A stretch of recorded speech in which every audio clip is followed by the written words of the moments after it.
الحمد للہ وکفا وسلام علی عبادہ الذین اصطفیٰ اما بعد فاعوذ باللہ من الشیطان الرجیم بسم اللہ الرحمن الرحیم۔ سامعین کرام، ہماری آج کی گفتگو کا موضوع بڑا اہم ہے۔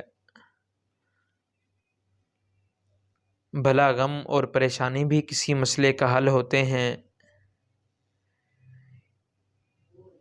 محترم سامعین، زندگی میں آنے والے ہر طرح کے حالات میں ہمیں دو ہی باتوں کا حکم دیا گیا ہے، شکر یا صبر۔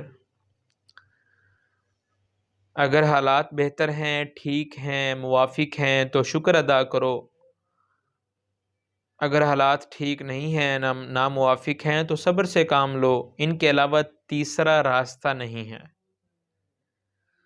ہاں، ناموافق حالات میں طبعی طور پر پریشان ہونے اور غمزدہ ہونے میں کوئی حرج نہیں، لیکن دل صبر سے لبریز ہونا چاہیے۔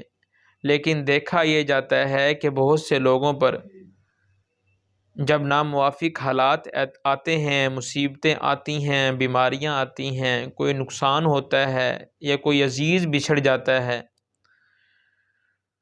تو وہ اس معاملے کو اپنے اوپر اتنا سوار کر لیتے ہیں کہ وہ مایوسی کے اندھیرے میں داخل ہو جاتے ہیں، غموں کے سیلاب میں بہہ جاتے ہیں، پریشانی کے سمندر میں کود جاتے ہیں، شکایتیں کرنے لگ جاتے ہیں، ان حالات کو اپنے اوپر ظلم تصور کرنے لگ جاتے ہیں۔ کیا تم نے کبھی سوچا ہے کہ کیا یہ غم کس مسئلے کا حل ہے؟ اس قدر پریشان ہو جانا کسی مصیبت کا حل ہے؟ یوں مایوس ہو جانا کسی بیماری کا حل ہے؟ اگر حقیقت دیکھی جائے تو آج تک غم کر کے، پریشان ہو کر، مایوس ہو کر کوئی مریض تندرست نہیں ہوا۔ کوئی اپنے بچوں کی بیماری دور نہ کر سکا، کوئی غریب غربت سے چھٹکارا نہ پا سکا، کوئی اپنا فوت شدہ عزیز واپس نہ لا سکا، کوئی اپنا کاروباری نقصان پورا نہ کر سکا، کوئی ترقی کی راہ نہ دیکھ سکا۔ بھلا غم، پریشانی اور مایوسی سے بھی کوئی مسئلہ حل کر سکتے ہیں؟ میں نے عنوان دیا استفہامیہ انداز میں کہ بھلا غم، پریشانی اور مایوسی سے بھی کبھی کوئی مسئلہ حل ہوا ہے؟ جب یہ چیزیں کسی بھی مسئلے کا حل نہیں ہیں تو ان میں مشغول ہونے کا کیا فائدہ؟ ان کو دل میں بسانے کی کیا ضرورت؟ ان کو سینے سے لگانے سے کیا حاصل؟ عزیز سامعین، اس لیے ان حالات کو اپنے سر پر سوار کر لینا وقت کا ضیاع بھی ہے اور نقصان دہ بھی۔ ہاں، حوصلہ کر کے، ہمت کر کے، پر امید ہو کر، رب سے دعائیں مانگ کر، جائز اسباب اختیار کر کے، رب پر توکل کر کے اور صبر کر کے بہت سے مسائل کا حل نکل سکتا ہے، بہت سے نقصانات پورے کیے جا سکتے ہیں، بہت سی بیماریوں سے نجات حاصل کی جا سکتی ہے، راحت سے زندگی گزاری جا سکتی ہے، ترقی کی راہ دیکھی جا سکتی ہے، کامیابی کی منزلیں طے کی جا سکتی ہیں۔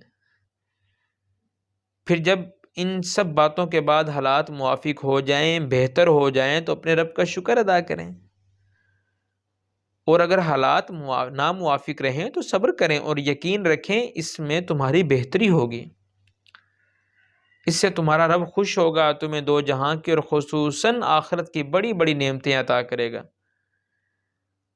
تمہیں اور کیا چاہیے کہ تم اس کے امتحان میں کامیاب ہو جاؤ۔ ہمارے ایک ساتھی نے ایک ورکشاپ میں بندہ سے یہ باتیں سن رکھی تھیں۔ ایک دن کالج جاتے ہوئے ان کا قیمتی اسمارٹ فون چوری ہوا تو انہوں نے صبر سے کام لیا۔ ان کے موبائل کے چوری ہو جانے کے بعد ان کی کلاس کے ساتھیوں تک بات پہنچ گئی۔